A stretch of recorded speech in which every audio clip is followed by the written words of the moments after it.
Welcome to the Workology podcast, where we discuss the science and art of the workplace, gain powerful insights, resources, and perspectives on the industries of human resources and recruiting. Join your host, Jessica Miller-Merrill, chief blogger at bloggingforjobs.com, for an in-depth and no-holds-barred look into the future of our most powerful business asset, the employee.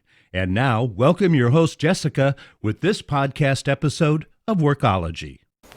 Earlier this month, Google quietly changed how they display and showcase jobs within their search engine, leaving many to wonder if Google is entering the job board space. Chris Russell is a digital and recruiting job board expert and has been called the mad scientist of recruiting. Chris is a job board optimization consultant, among many other things. He is the first to break the story on Google's change and how they are now featuring job postings. Chris, welcome to the Workology podcast. Thank you, Jessica. It's really nice to be here. I'm glad you gave me a shout out, and happy to talk about the topic today. Sounds fun. Yeah, so we'll link to Chris's article, and we'll talk a little bit more about the future of Google. Are they becoming a job board? What's going on here? And kind of some of the things that we might need to consider as job board owners or operators and as recruiting and talent acquisition leaders. So let's get started here. Let's talk about the change. So what has changed with Google and how they rank and display jobs? Walk us through that.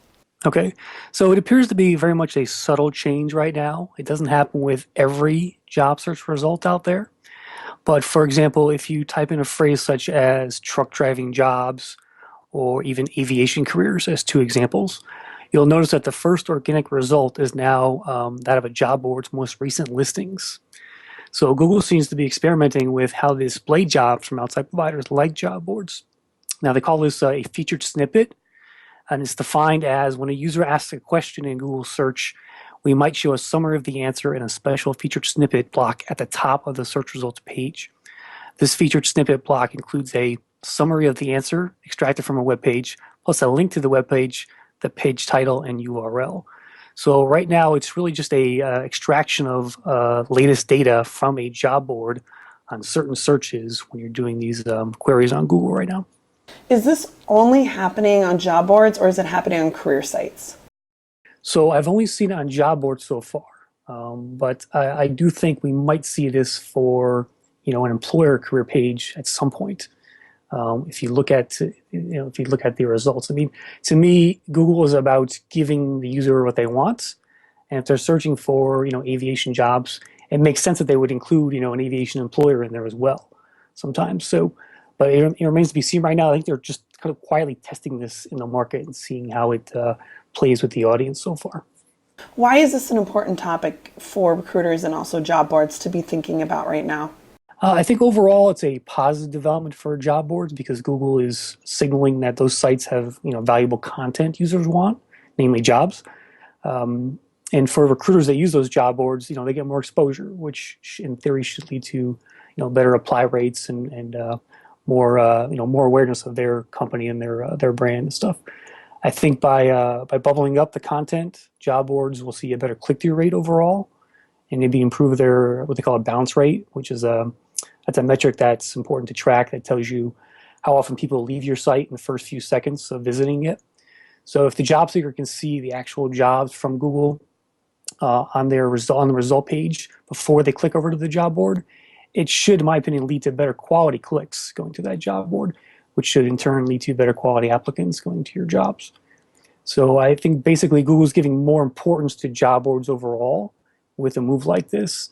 And I think one thing I'll add too is that the snippet is at the discretion of Google right now. The site cannot request this to have these added into the results. There is a Google Webmaster tool where you can kind of tell Google what pages are kind of more important. I'm curious if they're going to actually do that one day, if they actually let the website, the publisher, be able to feature these jobs, for example. So we'll have to see about that. I think it's interesting, and man, like maybe I need to start a job board right now and take advantage of this because as an employer, like if we aren't seeing yet the career postings for the employer sites being featured, but the job boards are, this is a huge advantage for the job board. Yeah, totally. I agree. Can you talk about some of the challenges job boards and also recruiting teams have had in relation to job posting optimization and then Google penalties regarding duplicate content?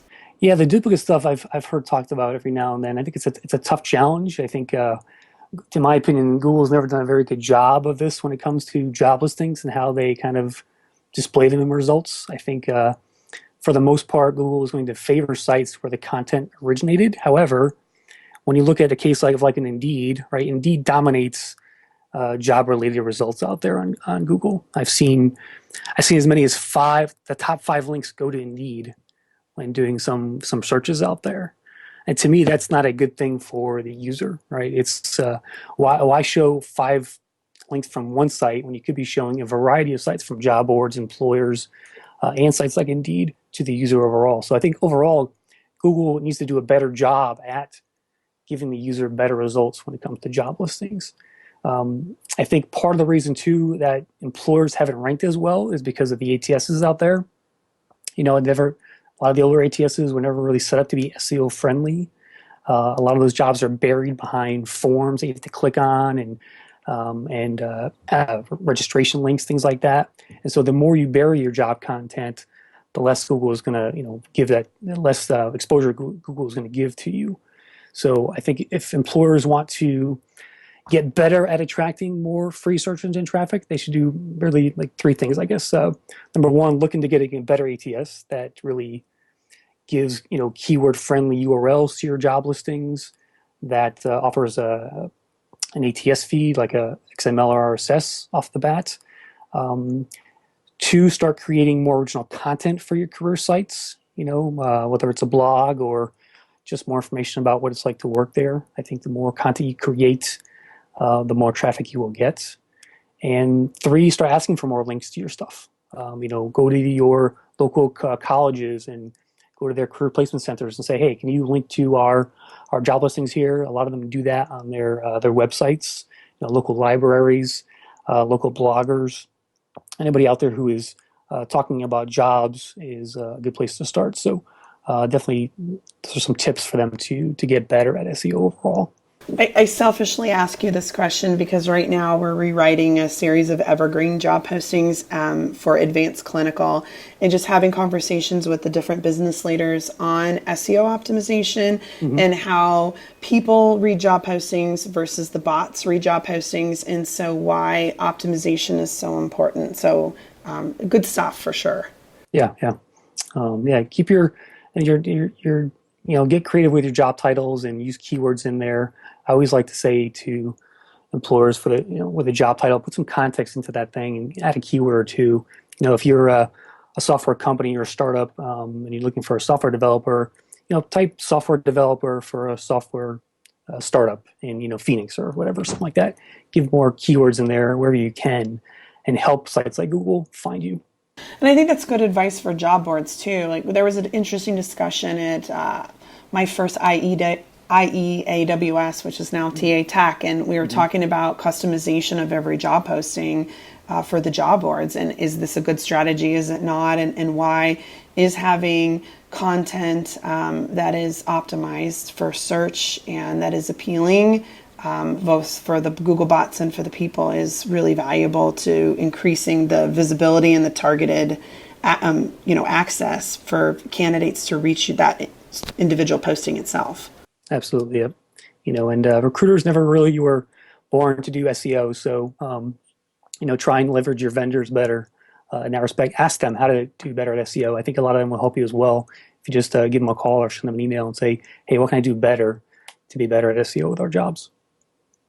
Well, let's take a little bit of a reset here. This is Jessica Miller-Merrill, and you're listening to the Workology podcast powered by Blogging for Jobs. Today, we're talking about the rumor that Google is entering the job board space. It's resulted in a lot of online conversations, a lot of comments, a lot of banter from the thought leaders and influencers, and I thought that we would go directly straight to the source, the person who first broke the news, and that's Chris Russell. And you can follow Chris on Twitter. It's at Chris, CHRIS, Russell, RUSSELL. So let's talk a little bit about the history of Google itself. Like, this isn't the first time that they have been in what we might consider the job board space. Can you talk a little bit about their previous involvement in that? Yeah, so about over 10 years ago, somewhere around '04, '05, they came out with something called Google Base, which was their own version of, I guess, classifieds. And the way it worked is they had a system of aggregating job and other classified content via RSS feeds, XML feeds, and some other data, but it never really took off. I think it was poorly executed on Google's part. The interface was kludgy, and they didn't do a very good job of marketing it overall. So it just they never gave it any sort of importance, I think, internally. They just threw it out there as an experiment, and consequently, it just didn't take off at all. So that was their initial foray into this world of jobs as we know it. Yeah, and I hadn't heard about Google Base until I started doing a little bit of research and learning more about the history of Google in general. So it's kind of interesting to hear. Obviously Google has had a lot of successes. They've had a lot of failures with different products. Google Base, and then I think of Google Wave, which as a social network was a disaster. Yeah, even Google Plus was pretty much panned by the critics out there. They just kind of forced that onto the users. So they don't have a huge track record of, doing a lot of stuff that well sometimes. So let's talk a little bit about your thoughts here. Do you think that this change with the snippets and adding and featuring the job postings in the Google search results and the way that they are now or heading that direction, is this Google entering the job board industry again? So I say no. I do not think they're entering the job market. So my take is more that they're trying to improve the user experience for their users for things like job listings. They have a long history of testing out results like this on a small scale, which is why I think we're only seeing with certain searches for job queries. In recent years, they've added more data integrated into their results overall from sites like e-commerce sites, business reviews. There was a big controversy with Yelp when they were kind of going up against Yelp and de-ranking or not pushing their Yelp results down in favor of Google's own business reviews, sports scores, flight data. So they have a history of integrating this stuff into the results overall. To me, jobs are just another way they're doing that. I think if they are getting into the job space, the biggest loser would be Indeed, since right now Indeed dominates a lot of these SEO-related job queries. So if Google does keep this up, I do think that Indeed's going to be the bigger loser as far as that goes. And I'm curious to see how much space they're giving to these job boards and or other publishers, if at all. So it's interesting. It's interesting to see. And but I think no, it's really more of a user thing that you're doing for their own user base right now. Do you think that the snippets and kind of this, the way they're being displayed or we're heading that direction sort of lends well to the programmatic ad buying and the PPC? We're doing that here internally, doing a lot of testing. Do you think it makes it easier for talent acquisition leaders to make the case to use job postings in that way? Yeah, it's interesting. I wonder if I saw one comment on one of the articles out there about this story that maybe this is going to lead to some kind of PPC play for jobs on Google, which is a possibility. So I can imagine seeing these job listings on there, and then having maybe the job boards pay to do that possibly on a pay-per-click basis. So that's still a theory out there. I'm not going to give it any that has some credence. So that's a possibility out there for these things, and that would lend itself to employers publishing their jobs as well, even on their own sites too. So remains to be seen. And I've already seen some of that. Comcast was one of the earlier companies in using pay-per-click campaigns to be able to target by really a zip code radius in the LA area for technicians or something. So my thought is maybe we'll see more of those kind of things as people become more comfortable with programmatic ad buying. Yeah, and Google is king at PPC, so I wouldn't put it past them if they would come out with some kind of, it would be pretty easy for them to come out with a sort of self-service product that any publisher could use to buy traffic off of. So, but we'll see. What advice do you have for maybe recruiters or HR leaders who are listening to the podcast? What do they need to do? Do they need to do anything different now and how they post or publish or advertise their job postings? I'd say keep an eye on it overall. I think it's important to always stay up to date with the latest trends on sites like Google and job boards and things. So keep an eye out for what's happening in this space. One day, they may offer any job publisher, whether it's an employer or a job board, the ability to do this and bubble up your content in a way that makes it easier for the searchers on Google to find this data. So for recruiters and HR leaders, I think it means having definitely a modern way of displaying your jobs from the ATSs, so that Google can easily find them. I think so. I guess my one piece of advice would be to bubble up your jobs wherever possible. Make it easy for job seekers to find those listings. One thing I hate about employer career sites, Jessica, is that they push the job data way back in the user. So it takes 5-6 clicks to get to the jobs. Right. At the very least, put your most recent job listings on your career homepage. You can use your feed to do that. There's plenty of easy ways to do that using some JavaScript online, and just start bubbling up your jobs and make it easier for people to see them on your own career sites. That'd probably be my number one takeaway so far.